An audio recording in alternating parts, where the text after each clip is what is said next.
All right, guys. So it's gonna sound a little troll, but I was able to take another win at this locals. This was another 30-player locals that happened at Pro Play Games. Definitely a lot of great competition there, but I had to do it to him. I had to, Zoro, he's probably not the best deck. I had to show people who the true best deck was, and it was Eustass Captain Kid. This deck feels broken. I suggest anyone that has the opportunity, if you have Twitch Prime, go check out Pro Play Games Live's Twitch channel. Subscribe. You can rewatch the content. They're going to be uploading a ton, absolute ton of my One Piece content. I suggest you watch the replays. You can watch them live. They're going to be live Tuesdays and Saturdays. I can't say enough. It's a fantastic store, and they have a bunch of great minds playing. So definitely check them out. But with that being said, here's the deck profile for what I think is the #1 deck in the format.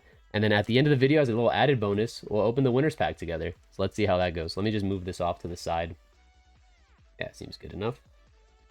All right. And off to our one drops. And I'm going to put this guy over here because, come on, look.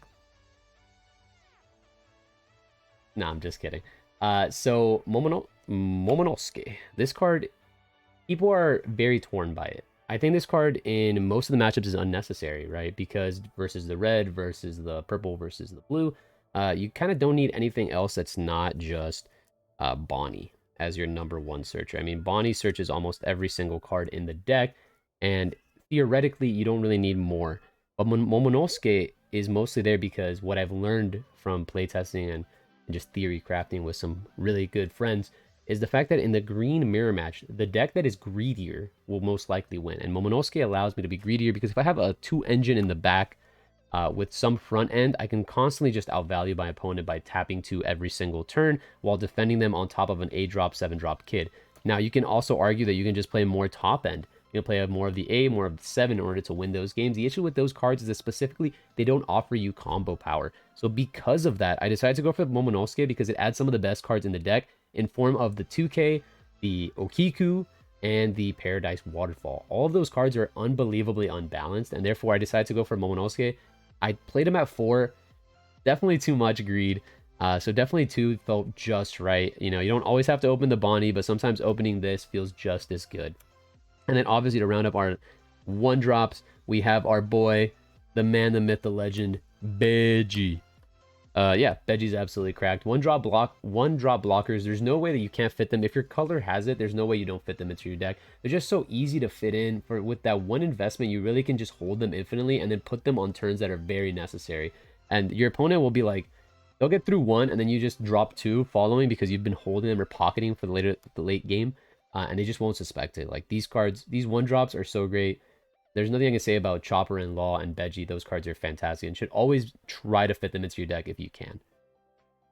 Then for our 2 drops, the blockers just don't stop coming, brother. We're going to play this new blocker from OP1, Killer. Now, Killer is a 2-drop supernova blocker that when you attach 1 Dawn on block, draw a card, right? Most of the time, this is chump blocking. This is a 2-drop. It is searchable by Bonnie. It can be summoned by Kid. It is a 1k counter, and it most oftenly draws a card. It doesn't always have to draw a card, but that's a really nice added bonus that it kind of replaces the counter that you're using. So like if you use the A-drop Kid, tap it, play this, put a Dawn under this and the Kid, that's a 10 mana turn, but you've wasted 1k counter. You can then use this as a block to then draw another 1k counter or a 2k or a spell. Very nice for cycling, and you don't always have to trigger the block. You can always save it for when it's necessary. Definitely really liked playing this card at 4. Very, very good at protecting your late game. Then we have the classic 2k counter from the structure deck. He is a 2k counter. He's a searchable 2k counter. And that's basically all that he really needs to be. And then in terms of our value cards, so these are our defense. Here's the 2-drop offense. And with the 2-drop offense, we play a 3-3 split of Uroj and Cat Viper. So Cat Viper, I am really not going to try to say that name. Cat Viper, it is a 3k 2-drop. Fantastic stat line. Vanillas are usually 2-4, but he's 2-3, which, you know what? I can't complain for a 2-3 because his effect is absolutely broken at dismantling early board states. So, like, many times, like in one game, I was able to drop 1-drop Momonosuke, Then I dropped the Okiku, and then my opponent was trying to kind of play around the Okiku, and then I just dropped the Cat Viper on top of him, and Okiku just cleaned up the game, and it was just over from there. Not only that, this card is recyclable, it's searchable, 1k counter, not much that I can say. Now you're not gonna argue with me on Cat Viper. You can almost even push this up to 4. We all know how impactful this card is versus aggro decks, but it really loses its power versus purple. And I just did not want to keep losing to purple. You guys have seen the previous videos. Mostly it's more for my mistakes, but this card, I think at 3 is fine, especially if you're playing Bomonosuke. And then we have Uroj. Now, Uroj was an addition that I wasn't playing when I played the purple matchup, and it's definitely something that's very, very important. This card easily gets to 6k power with the investment of 1 Dawn, and allows me to push that tempo so that before they even get to the 10 drop, 9 drop, they're in a state where they just can't play them because they auto lose on the crackback to my hero power in Eustass Captain Kid. That's kind of the game plan I want to go for. I want to go for the game plan that I used to talk about when I was commentating the limited battle series, which is early aggression into just snap broken card, and then Captain Kid clean up, and then protect off my hand. So none of that has really changed, but Uroj definitely facilitates that. He's a 2-drop that can get to 6 with 1 Dawn.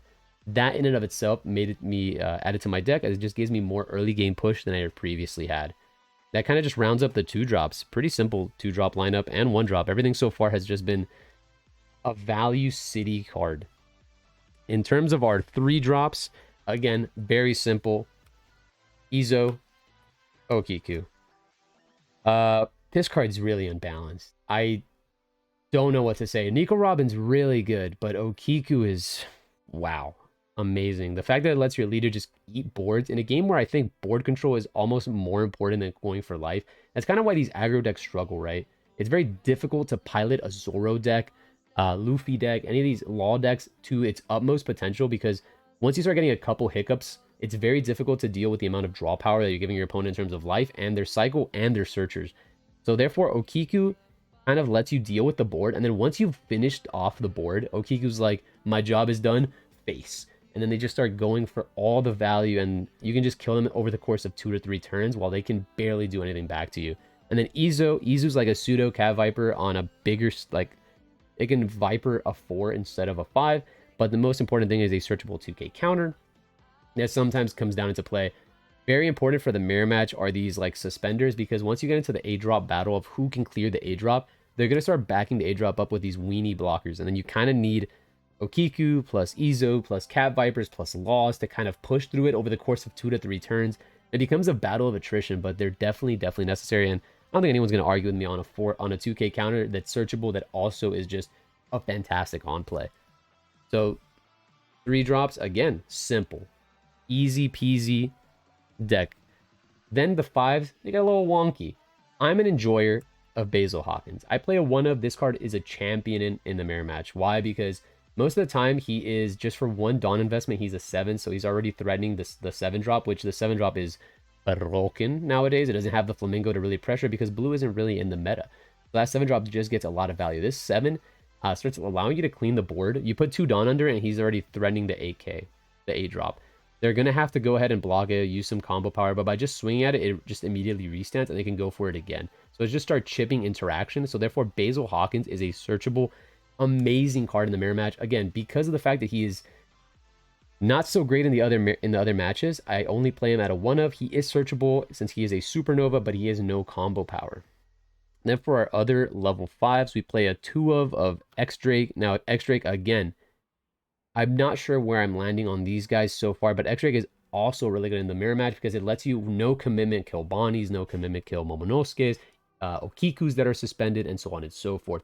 So this is almost necessary to answer in Okiku because they'll most certainly defend it, right? They'll defend it with some veggies, some weenie blockers in the form of killer and things like that. And you need this to kind of like bait those blockers out. And then once you've baited the blockers, then you just slam the X-Drake and kill the Okiku, and from there you're in a really good game state as you were able to rip not only cards from their hand, but cards from the board. So X-Drake is fantastic. 6k body with 1k power that's searchable as a supernova. It's really hard to argue not playing 3 of this, but I think Basil Hawkins is absolutely fine. It's more of a player preference, and I decided to go for the Basil Hawkins. And then the last of the 5 drops, we got 4 laws. This card is so unbalanced, my guys. Yeah, I was playing the starter deck Law, I thought that that card might be like pseudo playable, but not only is this card a huge blocker that can attack, it has queen stats. It doesn't have the combo power, but what it does do in terms of your recyclability and your value is crazy. I think there was one game I was playing a red player. We kind of like blew each other out of all cards in hand, all cards on board, and all I had left on the board was a Bonnie. I tapped the Bonnie. Bonnie added a Bonnie. Bonnie then added a Law. The Law then bounced the Bonnie to replay the Bonnie to then play it again, which then added me in Okiku, and I played Okiku. I think I had enough for all of that. 1, 2, 3, 8. No, I think I kept it in hand, but like it let me set up 4 cards off of 1 because of this, because it let me double dip off the Bonnie.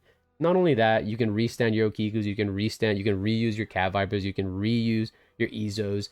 Like, you've used an Ezo, then you add it to hand to add a 2k counter back, and then play out an Okiku. This card is value. And the name of the deck is out-valuing your opponent, and this card allows you to do that in spades.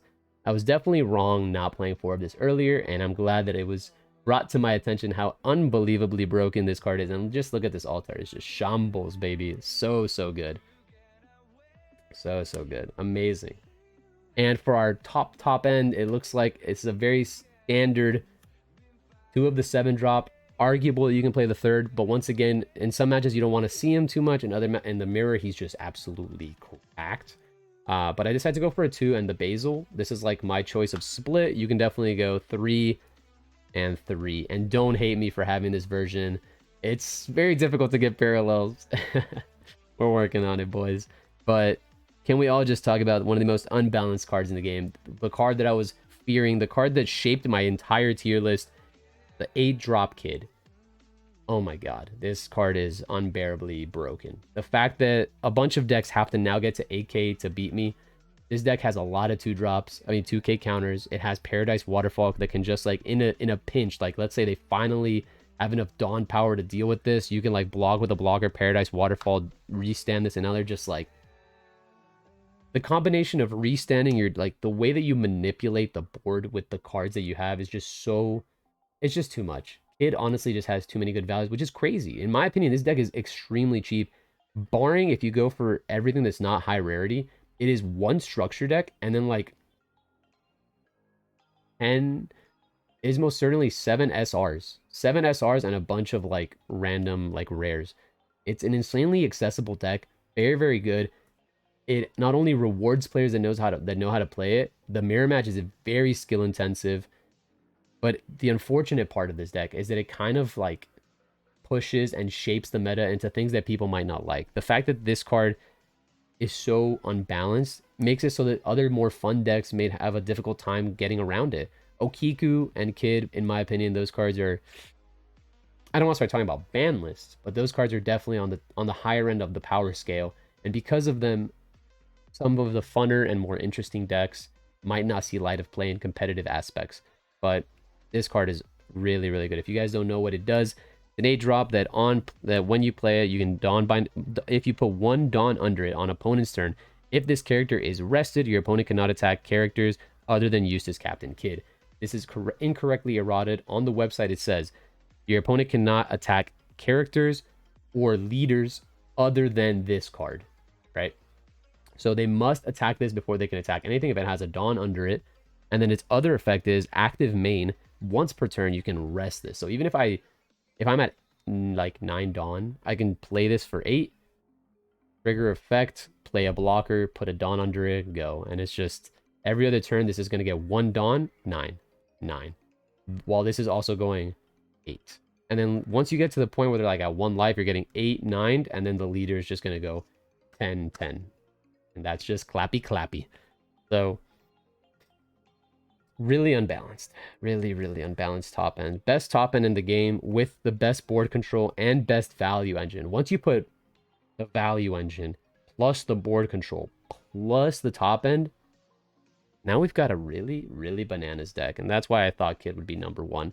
Definitely does require you to pilot it correctly, but once you master the deck, it will reward you. So I definitely suggest, and it's not even that expensive, so definitely invest into it, see how you like it, get some playtesting in. Amazing deck. And lastly, the options. Wow, Paradise Waterfall. I don't know what to say. I literally put Momonosuke in the deck just because I was like, this Momonosuke Surge's Waterfall.